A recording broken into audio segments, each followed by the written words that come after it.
From a land of ancient wisdom comes a voice for a modern generation, a voice of calm in a world of chaos, a voice of clarity in a world of confusion. Now she is bringing her unique blend of light-hearted humor and profound spiritual understanding to the U.S., the Caribbean, and Panama. You don't start walking a marathon the first day.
Om Shanti, everyone. Welcome to your next normal.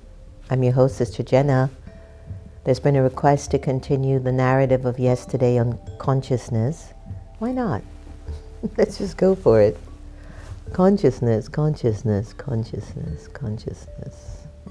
You've heard how doctors say, oh, he's unconscious, and they try to revive him.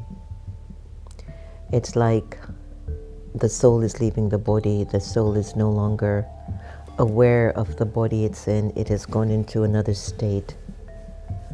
It's a fascinating topic, I tell you. Because as tiny and infinitesimal as we are, as souls, everything is recorded in there. My past, my present, my future. That's why we go to psychics. That's why we go to seers, gurus. That's why we love to read our horoscope. To give us insight into what's going to happen for me, because I think my path is destined. My path, my part, my role, who I am in this incarnation, it's pre-written, it's preordained, it's destined. Because why do we go to psychics and astrologers and do numerology or palmistry or tarot cards? Why do we trust people who are intuitive? My very good friend Caroline Mace, who's a medical intuitive, you can go in front of her and she reads your aura and she can tell you what your illness might be. Isn't that fascinating? She has the consciousness and the ability to look into you and see, there's a block here, there's a block in your heart. What can consciousness not accomplish? People have the consciousness of building these high, what do you call it, skyscrapers. The consciousness was, I want to go higher, higher. It's a fascinating idea. Right now, you might have the consciousness of being on the listening end, but not only are you listening, you're also percolating inside to see if whatever I'm saying will help you or make sense or make you react. On my side, I am pulling from my consciousness what I've understood throughout my journey. Very interesting, huh? The two parties. We both need each other, don't we? If I sat here and just spoke to myself, you'd call 911. But conscious. What do you feed?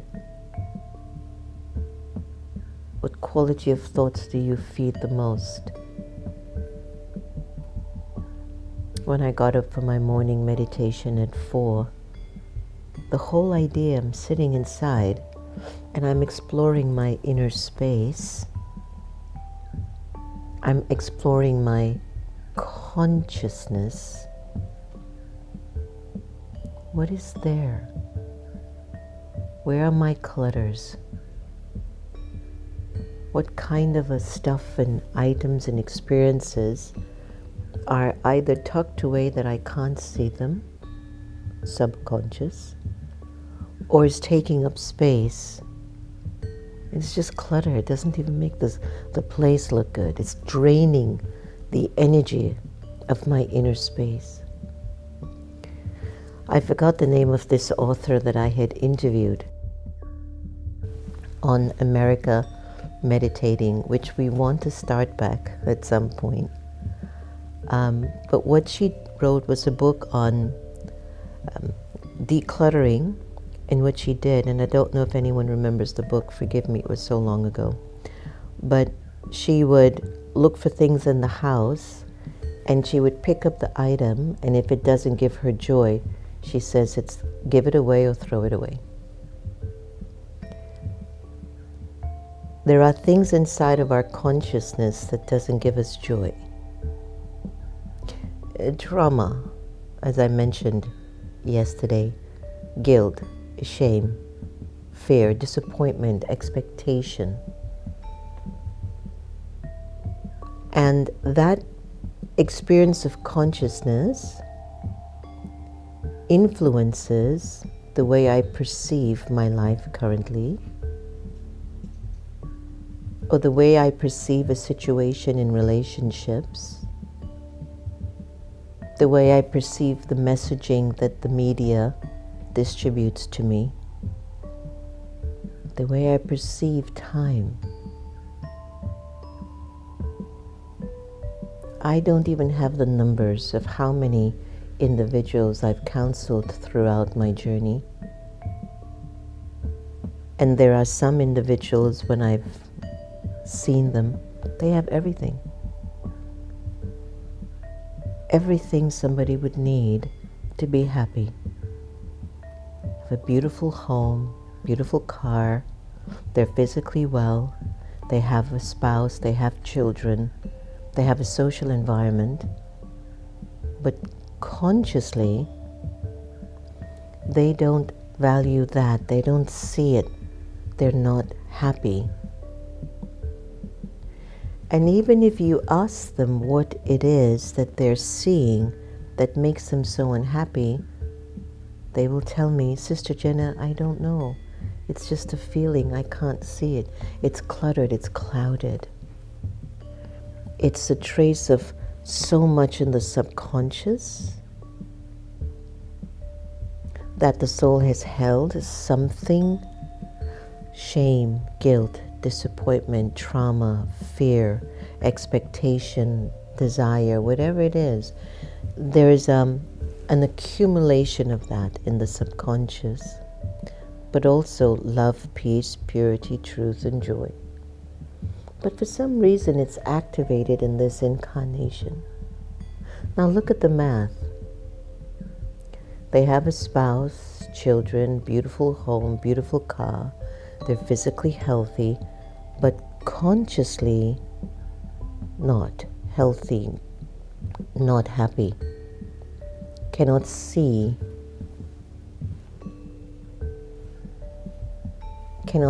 how fortunate they are. There are people right now in the world who are waking up at this moment. There's absolutely no food for them.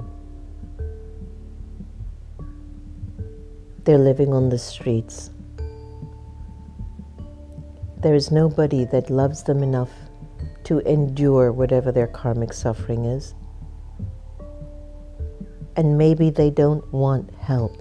That's how much they're subconscious of feeling worthless is at such a state of heights in the soul that when it comes up in the consciousness, in the mind, in the intellect, It's just, I'm not good, I'm not good, I'm not good, not good. Something the soul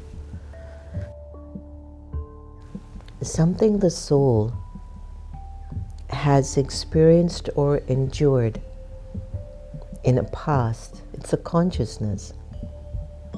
It has somehow created this sort of a deep sense of insecurity, that the perception of the soul, the awareness of the soul, the thinking of the soul is that either it doesn't want to see itself because it feels unworthy, so it gets caught up in little petty things like picks up paper, looks at things, and just it finds resolve in just doing little things like that.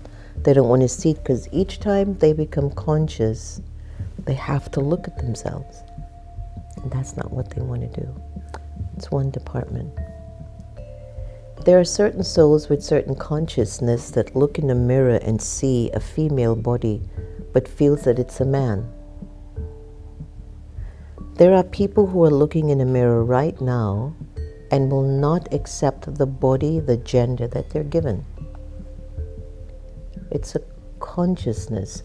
In some incarnation, the soul must have been so engrossed, so attached, loved so much the gender before that as it transitioned in another gender, it still hasn't caught up, that it has moved on, that it has moved forward. I'm in this, how come I am in this gender? What has happened? How come I'm here? It's the consciousness that's speaking to the soul. It's a deep topic. It's a deep topic. There's some of us who are in a female body and we are attracted to females and not males. It's a consciousness. Again, in the previous incarnation, I might have lived such a deeply embedded existence of a male, so to speak, very macho. I'm in charge. And at the moment of a departure, whatever state of consciousness the soul is in, because in life things change. Now the soul is born a female, but the consciousness of male habits and male dominant nature is still active. There's the consciousness of people who have too much money. They hate them. I love when I meet those souls. These rich people and these people and their money, and I go, and that person doesn't have a dime. But it bothers them, rich people. Consciously, where was the soul before? Did they misuse money? Did they lose money? Did they ruin relationships as a result of money? Were they in a position of great power with money? They didn't help the small people. And now the soul is born, and no matter how much it tries to make money, work hard, they will tell me again and again, Sister Jenna, money doesn't stay in my hands. Why? I don't know why. It's a consciousness, the consciousness you have about money. Some people believe I deserve abundance. And there are some people who will keep thinking, I'm lacking, I don't have enough. Oh, I wish I could make it. Even I've been there once or twice, even on my spiritual path. Because when you have to keep maintaining these buildings, it requires resources, not just meditation. Meditation will not pay my landlord his lease for the Meditation Museum. Consciousness. I know that abundance will find me. There are people that love and trust everything. It'll come. And sometimes suddenly you're like, We're still so tight, we need help. It's a consciousness. It's almost like an oxymoron. I'm on a diet, but give me that chocolate cake.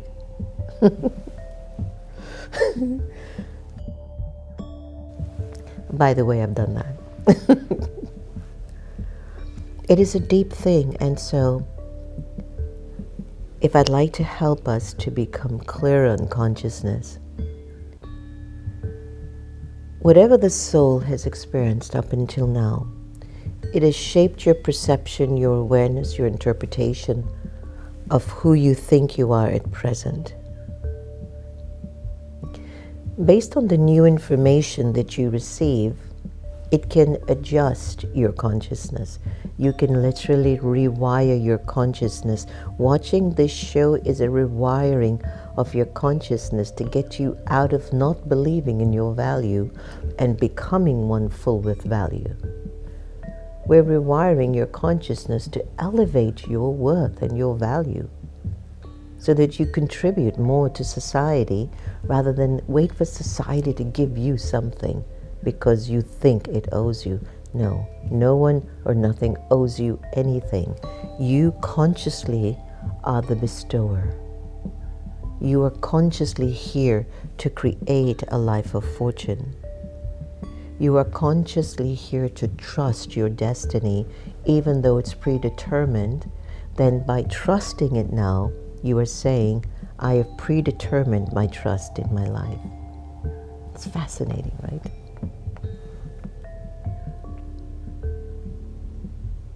Think about it.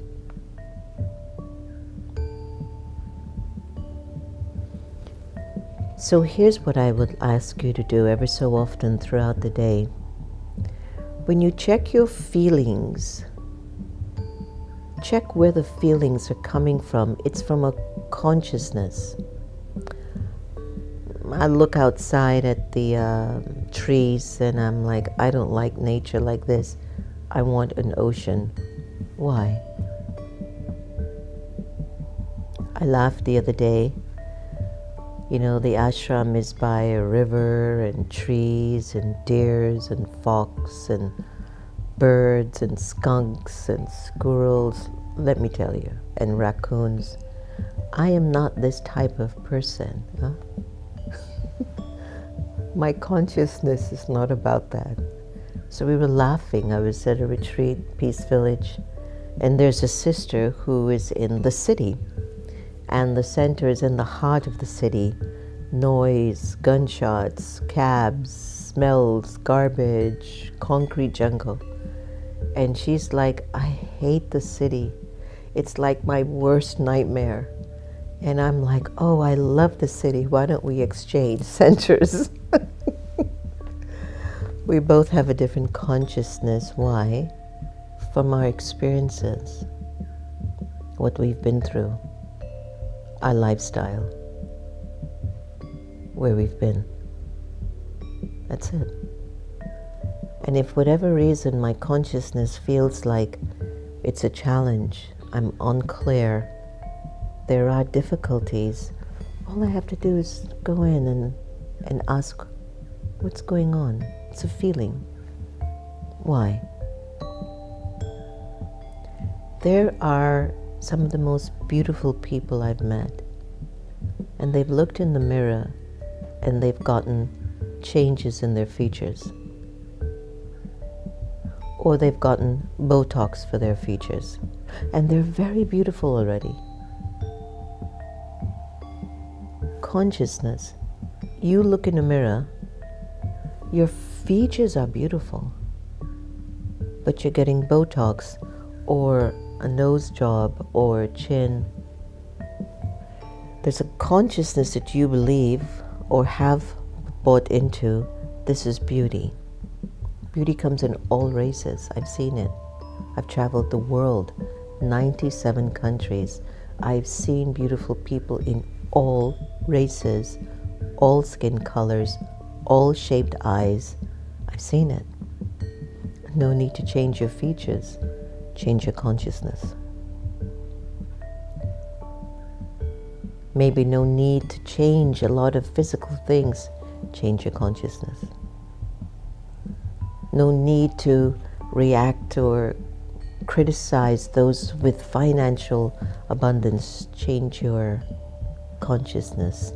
Change your thinking pattern, and you will change your interpretation, and that will change the manifestations around you. That's the math. It's a deep topic. I could go on and on and on, because the irony is consciousness never dies, but it changes. Let's take a moment of conscious silence. No waste thoughts. Just a minute. No waste thoughts. Go inside your consciousness. Tell your consciousness, I love you.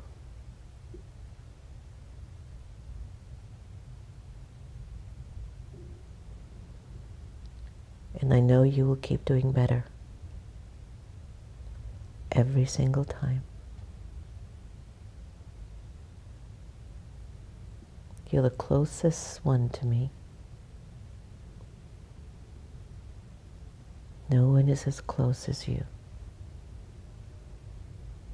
You know everything about me. Things that I would never tell another human being. You know. Sometimes you're my best friend. Sometimes my worst enemy. But you're mine.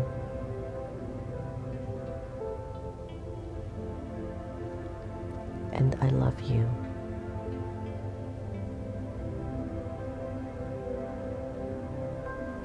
Take a deep breath in. Breathe out. Feel the emotions in your system. Breathe in again. Breathe out. You have to talk to yourself in the right way. Let's go to awakened intelligence and take a look at what they're going to say about how does consciousness work, Santosh Bhai? How does it work for us? What does it do? What does it do? See if I could get some new ideas. Again, we know it's the most profound and complex phenomena. Let's take a look at this. Awareness and perception. It involves awareness of the external world through sensory input, sight, sound, touch, taste, smell. It's huge. Going up, Santosh Bhai. Self-awareness. At a higher level, consciousness includes self-awareness, our recognition of ourselves as distinct entities.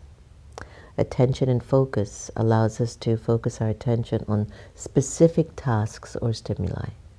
The brain and neural activity is closely tied to the brain's activity, particularly the interactions among different brain regions. Networks like the default mode network and frontoparietal networks involved in attention and problem solving play critical roles in maintaining. I have to study more on what that is. Scientists believe that consciousness arises from the synchronization of neural networks across the brain. Integration of information, a key theory called the Integrated Information Theory, IIT, suggests that consciousness depends on how well different parts of the brain integrate information. Higher cognitive functions allows for complex cognitive functions like reasoning, decision-making, imagination, and abstract thinking. Subjective experience and qualia. One of the most elusive aspects of consciousness is the subjective experience, often referred to as qualia, that what it feels like aspect. For instance, the redness of a nose or the pain of a headache is uniquely experienced by each individual. Wow. How and why the brain gives rise to these subjective experiences is still largely a mystery. I guess this is like, what do you call it, a psychosomatic illness? Consciousness versus unconscious. What we do is governed by unconscious processes such as habits, reflexes, and automatic responses. Consciousness seems to emerge when the brain needs to deal with novel, complex, or conflicting information where deliberate attention is required. Consciousness in sleep fluctuates with different states such as sleep, dreams, and altered states through meditation, hypnosis, and substances. Theories of consciousness, there are many, but none have fully explained its origin. Global workspace, orchestrated objective reduction, we can look into those, but consciousness remains a deeply complex subject. That is so true, blending neuroscience, psychology, philosophy, and physics, and of course, where we're concerned, soul awareness and the past experiences that a soul carries. Thank you, Santosh Bhai. Let us move on to our beautiful Sister Gita effect and get some more conscious realities from this beautiful saint of ours.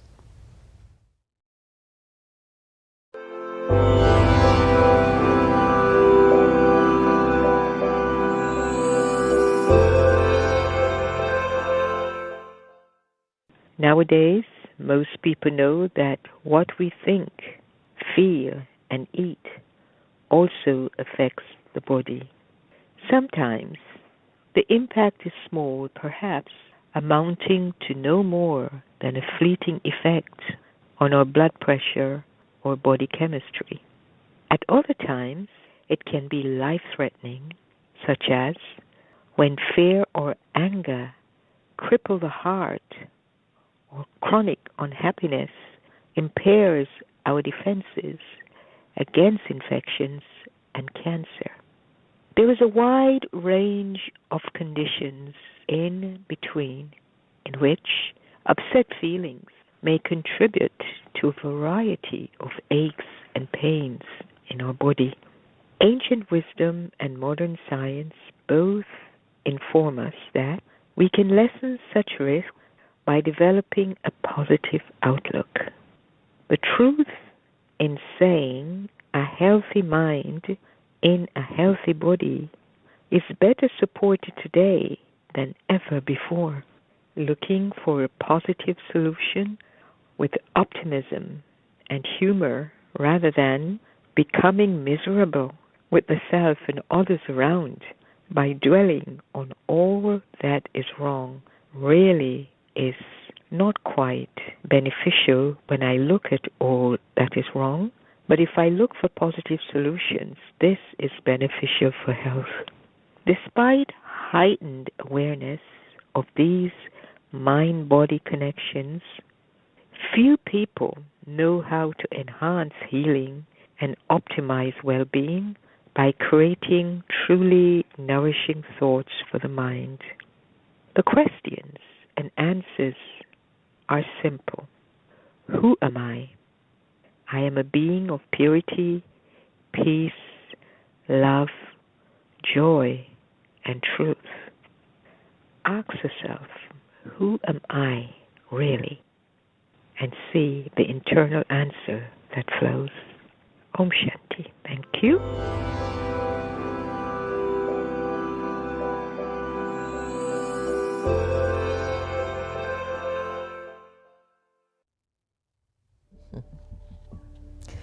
Today's Avyak signal, all of us are godly children, and we are children of the bestower. Maintain the honor that all attainments are your birthright. All your beautiful experiences are your birthright. Become a master bestower of fortune, a master bestower of blessings, a master ocean, and experience a very powerful stage. Constantly practice the powerful stage of one who will no longer serve desires, but will live one's truth. Wow. I love life. Good morning, good evening, good afternoon. What's up? Hi, my dear family online. Hi, Joanne. Love this topic to understand how the past is so active in this birth. Would love to learn more. Hope you do more on this subject. I think tomorrow I can do more, so we'll do a part 3, Santosh Bhai. Okay, so we'll go further, Joanne, and if there's anything specific Please put it in the chat now. Om Shanti Ne Sonia Parker. Sue Hogg. Indeed, very interesting topic, isn't it? You could go deep and deep and deep into it, but there's a reason why everything is happening, and it's the recording inside of every soul. And it's not about blaming people for things, it's just understanding where people stand in their consciousness and the way they're living their lives now. Hello Rashmi, hi Dinesh, Aunt Aditi, Tamil, Shana Jagruti. Oh, her name is Marie Kondo. Yes, thank you so much. Sonia C, Lilawati, Jane Napi, Joe, okay, Kailash Sakdev, Tulas Kumari, Gigi. Kailash called me yesterday that some situation with her surgery, I think her, the machines. And so they've postponed her surgery. So she said, everyone's good wishes are on her. So Kailash, our good wishes are still with you. Know that you're protected and taken care of. Things are going to emerge in life. Everyone's going to go through something. It's energy. It's energy pushing against energy. It's forming something. It's creating something. It's moving something. When energy becomes stagnant and a lot of junk comes. If you look at stagnant water and how all the junk piles up and the mosquitoes and the flies and the gunk, and that's why if we're stagnant with our lives and we're not elevating consciousness, we start to attract a lot of negative people, negative circumstances, negative stuff. It's a consciousness. Next Normal says, move your energy. Move your energy. Move your energy. Get it going. Awaken it. Be your best. Life is amazing. Don't let it pass you by. In order to increase your love, keep practicing to love everyone the same. It makes your life so much easier. Take good care of yourself. Lots and lots of love. Om Shanti.